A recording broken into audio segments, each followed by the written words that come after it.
When we hear the name Knights Templar, the image that instantly comes to mind is of armored warriors, clad in white mantles marked with the iconic Red Cross, riding fearlessly into battle against Muslim forces during the Crusades.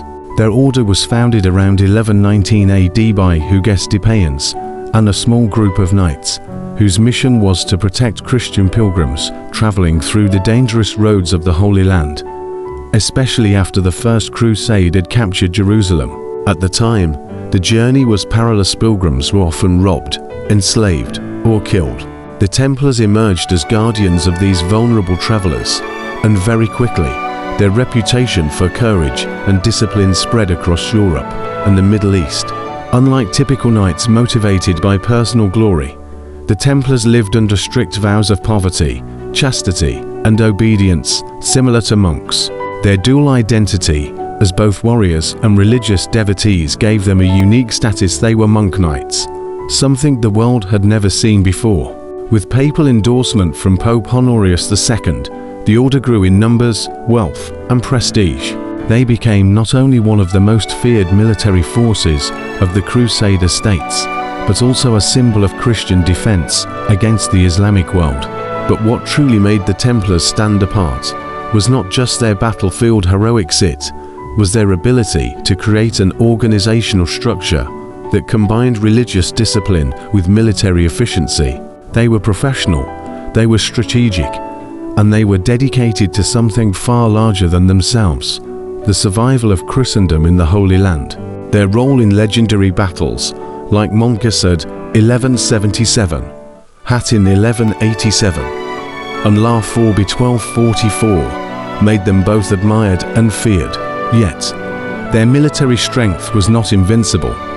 They suffered devastating defeats, particularly at the hands of Saladin, whose brilliance as a commander clashed against the rigid but brave Templar warriors. Over time, as the Crusader states collapsed, the Templars' purely military role began to diminish. Still, their martial legacy remains etched in history. They represented the ideal of faith-driven warriors, a paradox of devotion and destruction.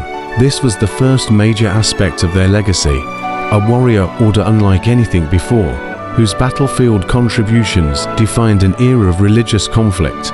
Beyond the battlefield, the Knights Templar carried another, often overlooked role: protectors of the faithful.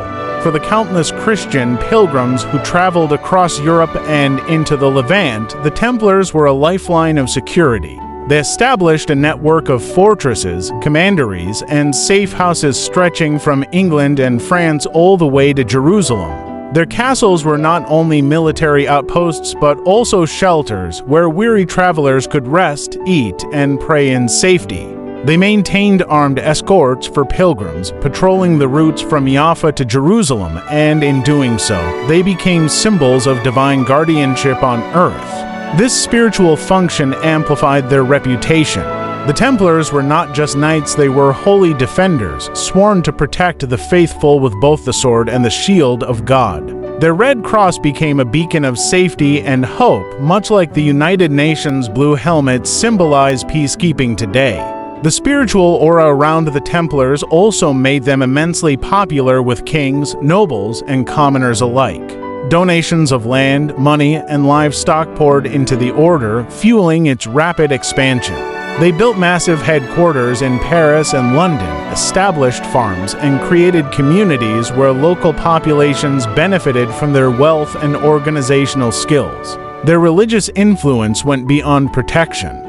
They cultivated a culture of piety, prayer, and sacrifice that inspired generations of Christians. The papacy exempted them from local laws and taxes, making them an international order that reported directly to the Pope. This gave them unparalleled freedom and authority, further cementing their place in medieval society.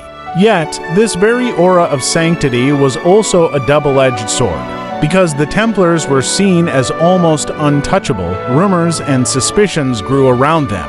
Their secrecy, combined with their immense power, gave rise to whispers of hidden rituals, forbidden knowledge, and mysterious initiation ceremonies. Even centuries later, these suspicions fueled myths about their connection to the Holy Grail, the Ark of the Covenant, and secret esoteric traditions. Whether true or not, the Templars' role as protectors of pilgrims eventually expanded into protectors of secrets, and their reputation as guardians extended beyond the physical into the mystical. Thus, their second legacy was born. They became not only protectors of Christians in the physical sense, but also legendary custodians of hidden truths, fueling myths that survive even today. But perhaps the most enduring and revolutionary legacy of the Knights Templar lies not in war or religion, but in finance. The Templars, through their vast international network of commanderies, castles, and farms, stumbled upon something remarkable: the foundations of modern banking. Pilgrims traveling from France or England to Jerusalem faced a grave problem: carrying large amounts of gold or silver across thousands of miles of dangerous territory was practically an invitation for bandits. The Templars solved this by creating a system of deposits and withdrawals. A pilgrim could deposit money at a Templar commandery in London, receive a written note, and then travel to the Holy Land, where another Templar house in Jerusalem would honor the note and provide the equivalent funds. This was, in essence, one of the earliest examples of a check.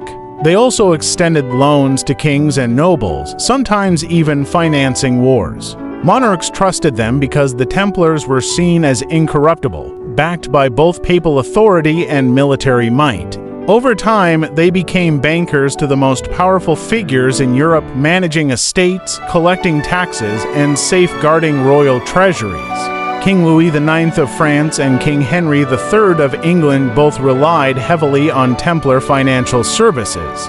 Their Pairs Temple became, in many ways, Europe's first real bank.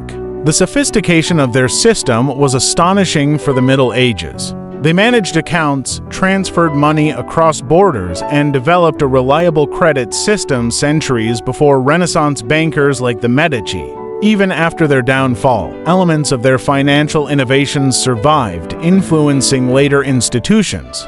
Some historians argue that the Templars indirectly laid the groundwork for international banking, government treasuries, and even the concept of paper money.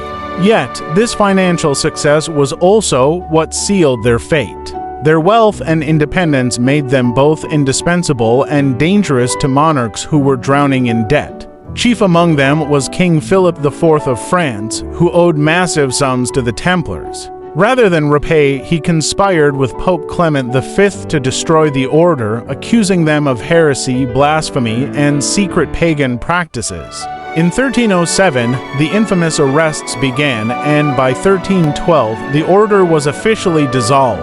Their financial power, once their greatest achievement, became the very reason for their destruction. And yet, this is perhaps their truest legacy: the transformation of medieval warfare monks into the architects of a financial system that outlived them by centuries. The dramatic fall of the Knights Templar in the early 14th century only deepened their legacy.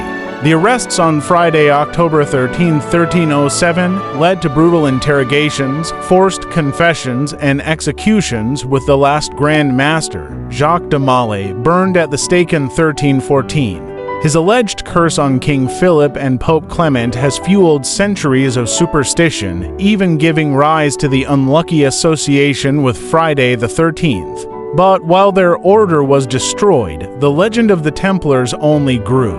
Their military achievements, their role as protectors, and especially their financial innovations became subjects of fascination and mystery. Myths arose that they had hidden vast treasures, from gold and silver to holy relics. Others claimed they safeguarded the Holy Grail, the Shroud of Turin, or even secret knowledge about Christ's bloodline. Freemasons later adopted Templar symbolism, and modern conspiracy theories, from Dan Brown's Da Vinci Code to countless documentaries, have kept their story alive in popular culture. But strip away the myths, and the real legacy of the Templars remains clear: they transformed the medieval world. They pioneered international finance, they demonstrated how an organization could operate across borders with discipline and unity, and they embodied the fusion of faith and practicality in a way no other order had done before. Their story also serves as a cautionary tale about the dangers of wealth, power, and political envy. In the end, their downfall was less about heresy and more about politics, greed, and the fear of kings who saw in the Templars a rival too powerful to control.